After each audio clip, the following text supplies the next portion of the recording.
Biz bugün şundaq bir ibadet haqqı toxtalamizki, bu ibadatni hammamiz kichik deb qaraymiz, lekin bu ibadat ajoyib bir kuchli ibadat. Bu ibadat bayada şeytan turmaydi. Bu ibadat şeytanni qo'g'laydi. Shundaqla bu ibadat bizni Allohning himoyasiga erishtiradi, bizni Allohga bog'laydi. Shundaqla bu ibadat bizning duolarimizning ijobat bo'lishiga sabab bo'ladi. Shundaqla bu ibadat bizni qiyinchilikdan qutuldiradi. Shundaqla bu ibadat bizning rizqimizni keng qiladi. Undaq bo'lsa, bu ibadat qaysi?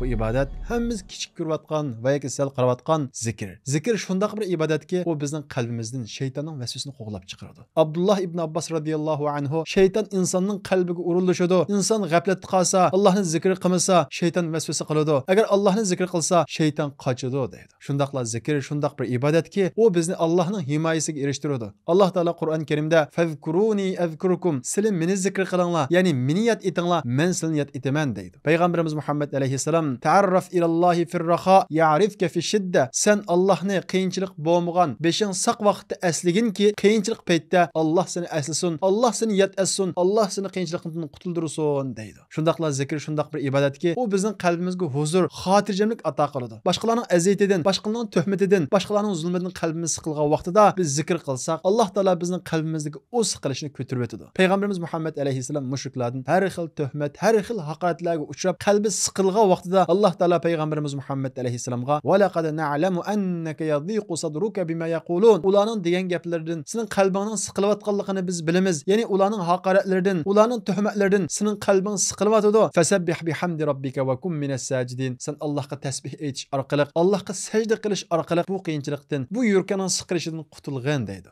Shundaqla Alloh taolo Qur'on Karimda "Allazina amanu va tatma'innu qulubuhum bi zikrillah" Allohga ishongan kishilarning qalbi Allohning zikri bilan, ya'ni Allohni yod etish bilan arom topadi. Ala bi zikrillahi tatma'innul qulub. Diqqat, qalblar faqat Allohni zikr qilish, Allohni yod etish bilan arom topadi. Sizlar aromachilikni, huzurni boshqa yerdan izlamanglar. Allohni zikr qilishdan, Allohni yod etishdan izlanglar deydi. Shundaqla zikr bizni dunyo va oxiratdagi g'amlarimizdan qutuldiradi. Bir insonning g'amini yig'sak, ya uning g'ami dunyolik bo'ladi, ya uning g'ami oxiratlik bo'ladi. Mana shu zikr bizni dunyo va oxiratdagi bütün g'amlarimizdan qutuldiradi. Payg'ambarimiz Muhammad alayhissalom "Ya ayyuhan nas, uzkurulloh" ey xaloyiqlar, Allohni zikr qilinglar, Allohni yod etinglar degan vaqtida bir sahoba "Ey Allohning elchisi, men sizga durud salom yo'llayman. Duolarimning qismining qanchadan birini sizga durud yo'llashga ajratay" dedi. Payg'ambarimiz Muhammad alayhissalom "Xoliqningcha" dedi. Bu sahoba "To'ning birimi" dedi. Payg'ambarimiz Muhammad alayhissalom "Xoliqningcha" dedi. Bu sahoba "Men hammasini sizga durud yo'llayman amsi ey Rasululloh" degan vaqtda Payg'ambarimiz Muhammad alayhissalom "Tukfa hammak va yukaffaru laka zambak" unda qolsa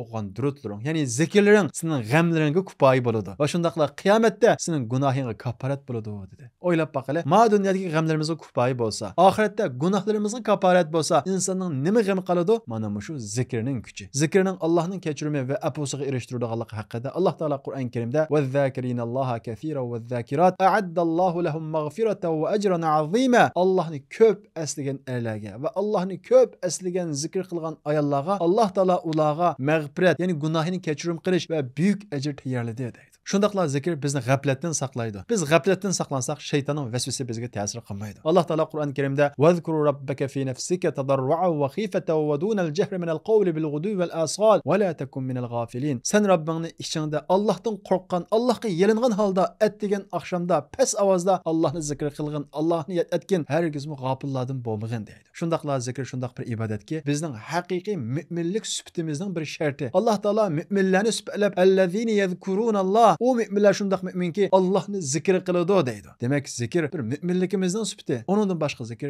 bizning gapimizni hech kim anglamaydigan, bizga hech kim yordam qilmaydigan, eng qiyinchilik paytlarimizda bizga Allohning yordamini keltiradigan bir ibodat. Yunus alayhissalom kitning ichidagi qorong'ulikda, dengizning ichidagi qorong'ulikda, kechining ichidagi qorong'ulikda, ya'ni qatma-qat qorong'uchilik ichida hech kim uningga yordam qilolmaydigan, hech kim uning ovozini anglayolmaydigan ana shundaq qorong'ulik ichida "La ilaha illa anta subhanak inni kuntu minaz zalimin" ey Alloh, sendan boshqa iloh yo'q. Inni kuntu minaz zalimin. Men bo'lsam zolimlarning qatoridan bo'ldim. O'zimga zulm qilib zolimlar qatoridan bo'ldim deb mana mushu zikrni o'qidi. Mana mushu vaqtda Alloh taolo nima dedi? Fastajabna lahu va najjaynahu minal gham. Biz uning gapiga javob berdik, uni g'amdan xalos qildik deydi. Bu Yunus alayhissalom xasmi oyatning davomida "Va kazalika nunjul mu'minin" ana shundaq Yunus alayhissalomni dengizning ichidagi kitning qornidagi mana shundaq qatma-qat qorong'ulik ichida qutuldirganga o'xshash mu'minlarni qutuldiramiz. emas deydi. Ya'ni mu'minlarmi Allohning Yunus alayhissalomga o'xshash aslasa, zikr qilsa, esida tutsa, biz ularni ana shunda qutuldiramiz deydi. Onundan boshqa zikr bizni Allohga bog'laydi. Alloh bilan birlik qiladi. Ya'ni Allohning himoyasiga erishtiradi. Alloh taolo ana inda zanna abdi bi.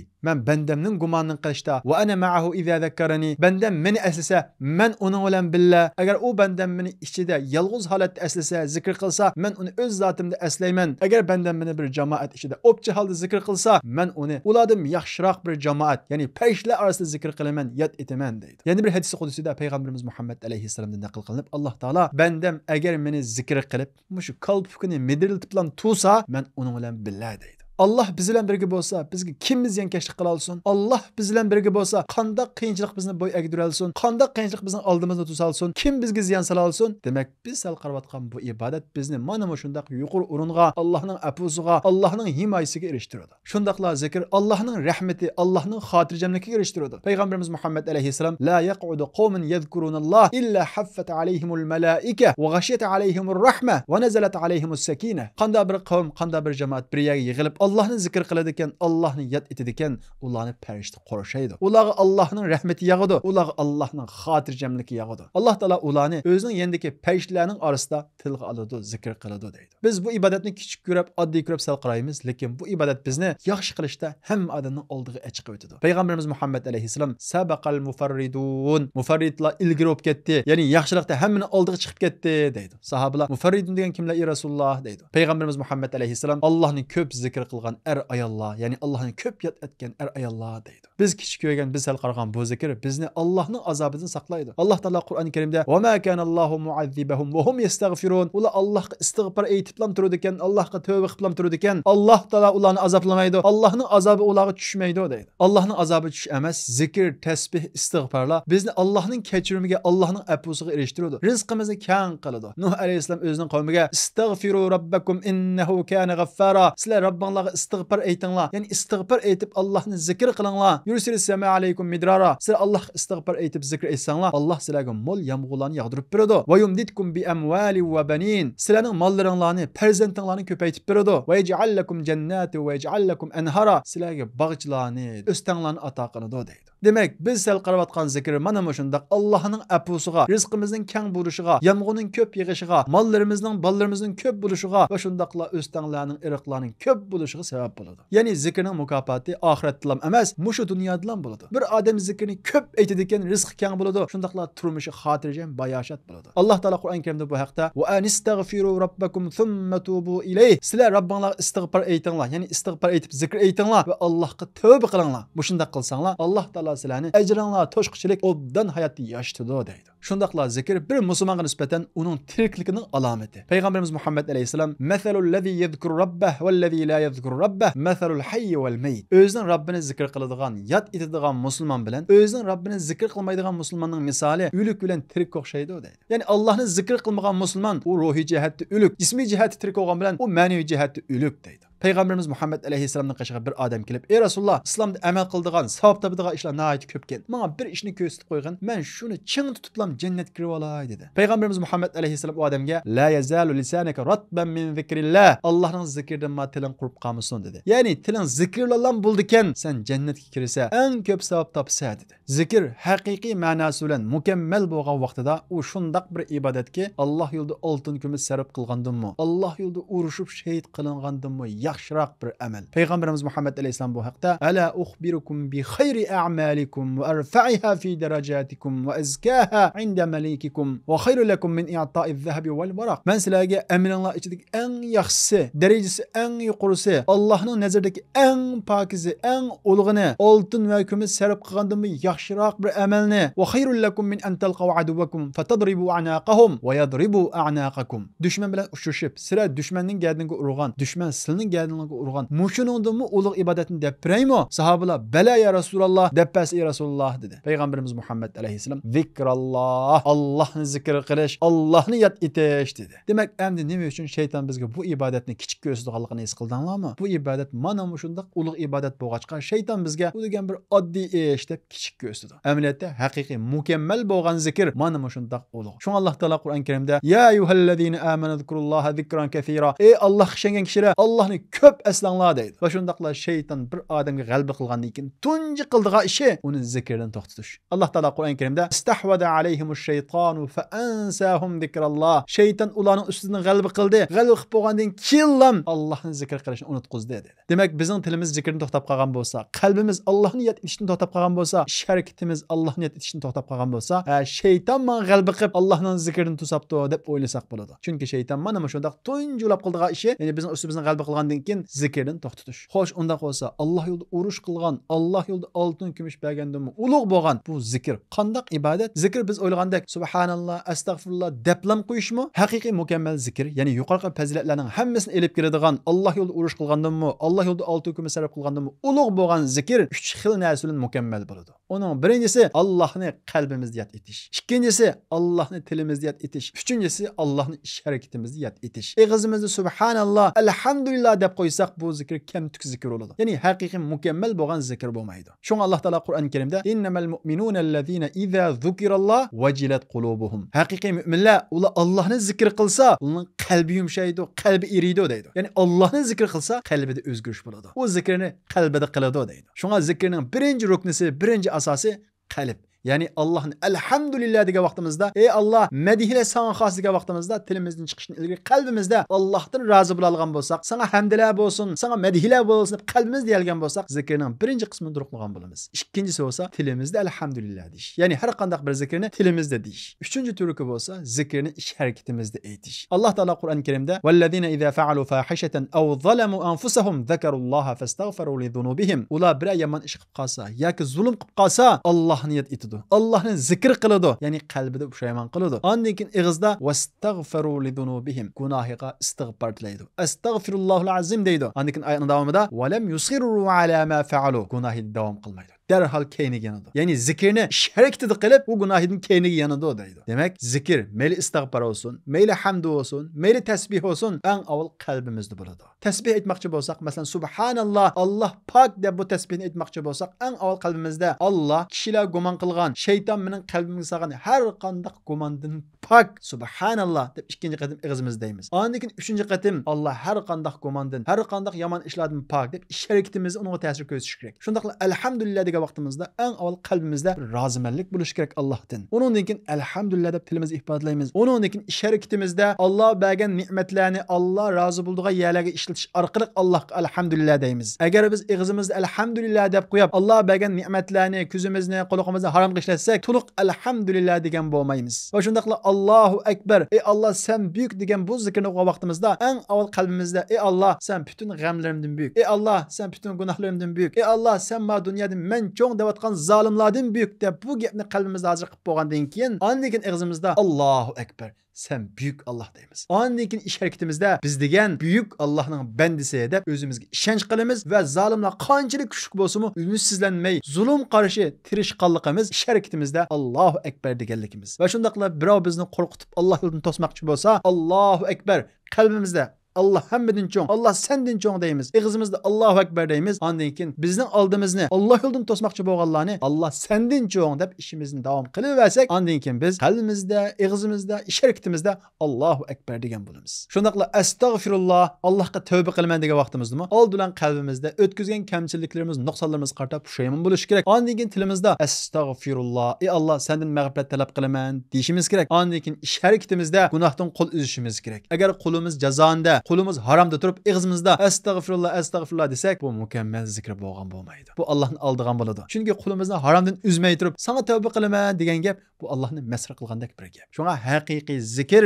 qalbda bo'ladi, ondan keyin bu og'izga chiqadi, ondan keyin ish harakatimizga ta'sir ko'rsatadi. Mana shunday mukammal zikr biz yuqorida o'tgan fazilatlarga bizni erishtiradi. Demak, haqiqiy mukammal zikr qalbdan chiqib, tilimizda ifodalanib, ish harakatimizga ta'sir ko'rsatadi. Masalan, Allohni eslab turib, ya'ni Alloh menga ne'mat beribdi deb qilgan sadiqamizmi? Bir zikr. Allohning omonat ekan deb ayolimiz qilgan yaxshiligimizmi? U bir zikr. Alloh meni ko'rib turadi deb imkoniyatimizda bo'lgan bir zulmni qilmaganligimiz, bir harom ishni qilmaganligimizmi? Mana bu zikr. Chunki zikr deganlik Allohni yod etish, Allohni ismimizga elish deganlik. Demak, Allohni eslaganligimiz, Allohni ismimizga olganligimiz sababli maydonga kelgan yaxshilarning hammasi bu bir zikr. Aksicha hayotimizga hech qanday ta'sir ko'rsatmagan, og'zimizda astagfirullah deb turib gunohdan tavba qilmagan, Allohga og'zimizda alhamdulillah deb turib Alloh qaqshigan, Allohdan norozi bo'lgan, hayotidan norozi bo'lgan. Subhanalloh deb turib, Alloh unda qilmadi. Nima uchun Alloh taolo bu zulmni ko'tarib olmaydigandi? Nima uchun zalimlarni yo'qotib olmaydi deganga o'xshagan bu shunday shubhalarni ittiranmasak, bu zikr haqiqiy zikr bo'lmaydi. U zikr bizning hayotimizga ta'sir ko'rsatmagan bir zikr bo'ladi. Zikr bizning hayotimizga ta'sir ko'rsatmasa, axloqimizga ta'sir ko'rsatmasa, muomalamizga, fikrimizga, qimmat qarashimizga ta'sir ko'rsatmasa, u haqiqiy zikr hisoblanmaydi. Payg'ambarimiz Muhammad alayhisalom va sahobalarning ig'izda ko'p zikr aytishi dal Allohni doim eslab turib, uning ish harakatiga ta'sir ko'rsatish uchun. Payg'ambarimiz Muhammad alayhisalom aytdi: "Men bir kunda 70 qatimdan ortiq Allohga istig'for aytaman" deydi. Ya'ni har vaqt Allohga istig'for aytish orqali Allohni zehnida hozir qilib, Allohga tavba qilish, Allohdan kechirim talab qilish. Hargizmi xiyoli yoki qalbida yo'q, ig'izda astag'firullah deb qo'yish emas. Shunga zikrni to'g'ri shaklda tushunib, ig'izimiz aytishimiz kerak. Va shundaqla aytgan zikrimizning ma'nosini bilib, bu qalbimizda o'rnishi va shundaqla ish harakatimizga ta'sir ko'rsatish kerak. Ko'p aytgan vaqtimizda ig'izimizda doim Alloh xiyolimizda bo'ladi. Alloh xiyolimizda bo'lgan vaqtida boshqalarni aldamaymiz, boshqalarga yolg'on aytmaymiz, boshqalarning haqqini yevamaymiz. Ana shu boshqalarning haqqini yevamaganligimiz, haromdan o'zimizni tortganligimiz haqiqiy shaklda Allohni zikr qilganligimiz, ya'ni Allohni eslaganligimiz. Shuning uchun zikrni ish harakatimizga ta'sir ko'rsatishni maqsad qilib turib, har vaqt tilimizda aytishimiz kerak. Degan kechda, uyga kirganda, uydan chiqqan vaqtda o'qiladigan zikrlar bor. Hammasi zikr. Payg'ambarimiz Muhammad alayhisalom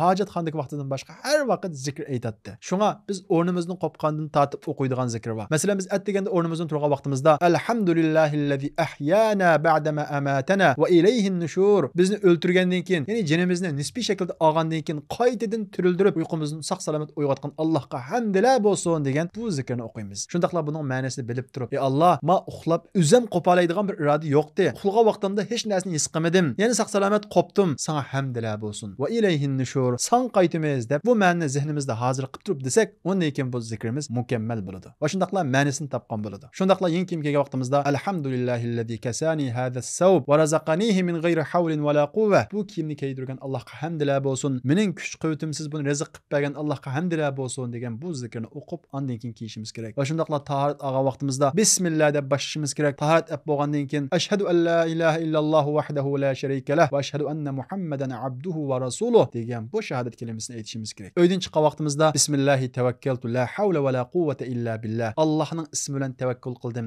Ya'ni uyni Allohga omonat qildim. Mening bu uy keldigan zinni ittiradigan, uy keldigan payni tatib ekildigan bir kuch-quvvatim yo'q degan bu duoni, bu zikrni o'qib, ondan keyin uydan chiqishimiz kerak. Undan boshqa azan o'qigan vaqtimizda Allohumma robba hazihi da'vati tamma was-salatul qoima ati Muhammadan al-wasilata wal-fadila va ba'ath Allohumma maqaman mahmudan allazi ba'atta degan bu zikrni o'qishni unutmasligimiz kerak. Undan keyin masjidga vaqtimizda Allohumma iftahli abwaba rahmatik. Ey Alloh, rahmatining eshigini menga ochib bergin degan bu zikrni o'qishimiz kerak. Namoz o'qib bo'lgandan keyin subhanallohni 33 qatim, Allohu akbarni 33 qatim, alhamdulillahni 33 qatim o'qishimiz kerak. Agar biz namozdan keyin shu 3 zikrni o'qisak 99 bo'ladi. Payg'ambarimiz Muhammad alayhisalom uning 100-sida la ilaha illalloh vahdahu la sharika lah, lahul mulk va lahul hamd va huwa yuhyi va yumit va huwa ala kulli shay'in qadir degan bu zikrni o'qisa, u odamning gunohi dengizning ko'pikida ko'p bo'lgan taqdirda afu qilinadi deydi. Bu zikrni o'qish uchun 3-4 minut yoki 5 minut ketmaydi. Demak, mana shunday qisqa vaqtda zikr orqali biz mana shunday fazilatga erisha olamiz. Undan keyin biz masjiddan chiqqan vaqtimizda Allohumma inni as'aluka min fadlik.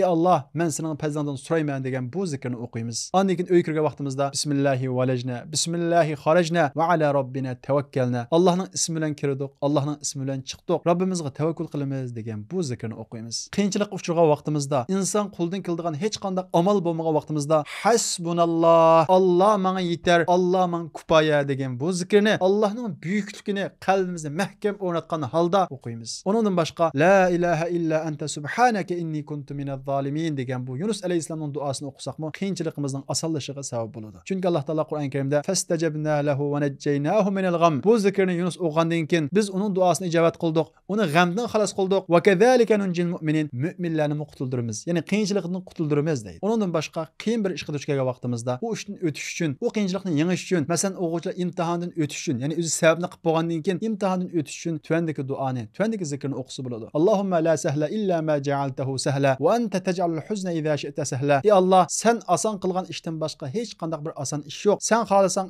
eng qiyin ishlarni oson qilasan degan bu zikrni o'qisa bo'ladi. Boshqalarning zulmiga uchraganda va yoki qarz bersa vaqtda tuvandagi zikrni, tuvandagi duoni o'qisa bo'ladi. Allohumma inni a'udhu bika min g'alabatid dayn va g'alabatil adu ve şematetil a'da. Ey Allah, sana sığınıp qarzdorlikdan panolik tilayman. Düşmanning yomonligidan panolik tilayman va shundaqla düşmanning shodlanib, xushal bo'lib ketishidan panolik tilayman degan bu duoni o'qisak bo'ladi. Undan boshqa istig'for hujjasi deb atalgan nihoyat ulug' bir zikr va bu zikrni har bir musulmon namozdan keyin o'ziga odat qilishi kerak. O zikr bo'lsa: Allohumma anta robbi la ilaha illa anta xalaqtani va ana abduk va ana ala ahdika va wa'dika mastata'tu. A'udhu bika min sharri ma sana'tu. Abu laka bi ni'matika alayya va abu bi dhanbi faghfirli fa innahu la yaghfiru dhunuba illa ant. Undan boshqa ko'z tegish, ya'ni boshqaning ko'zidan saqlanish, chunki ko'z degan haq. Undan boshqa sehrdan saqlanish, ya'ni boshqaning sehr qilib yomonlik qilishini saqlanish uchun ikki qo'lni, ya'ni Nas bilan Falaqni va Ayatul Kursini at deganda va kashda namozdan keyin o'qishga odat qilsak, bizni bu xil yomonliklardan saqlaydi. Undan boshqa musulmonlarning qo'rg'ini va shuning o'xshagan ishonchli zikr va duo kitoblaridan at degan oqshomda xoliga vaqtda